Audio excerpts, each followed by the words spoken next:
బయట నరం లేని నాలుకలు ఎన్నో మాట్లాడతాయి. కానీ కుటుంబ సభ్యుల సహకారం కావాలని మాత్రమే ఆ వీడియో చేశాను. దానిలో కేవలం ఒక్క కోడలి మనోభావాలే కాదు, అనేక మంది కోడళ్ళ మనోభావాల్ని మాత్రం వ్యక్తీకరించాను. ఇది తప్పుగా అర్థం చేసుకోకండి. కనెక్ట్ అయ్యే వాళ్ళకి కనెక్ట్ అవుతుంది. నేను పెద్దగా వేరే వాళ్ళ గురించి ఏమీ ఆలోచించను. ఎన్నోసార్లు బయట వాళ్ళు విమర్శిస్తారు.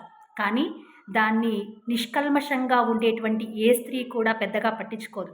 తన పని తాను చేసుకుంటూ వెళ్తుంది. మేము సరిగ్గా ఉన్నాం, మేము సవ్యంగా ప్రవర్తిస్తున్నాం, మా కుటుంబం కోసం మేము అహర్నిశలు కష్టపడతాం, దీనిలో మేమేమి తప్పు చేయట్లేదు, తప్పు చేసినటువంటి భావన కూడా మాకు లేదు. మీకుంటే దాన్ని అది మీ ఇష్టం, మీ దౌర్భాగ్యం. అందుకే ఒక కవి విమర్శిస్తుంటే వాళ్ళ కూతురు అడిగిందంట, నానా అతను అంతగా విమర్శిస్తున్నాడు ఏంటి అని. ఆయన చేయాల్సింది ఆయన చేశాడు, ఆయనకున్నది.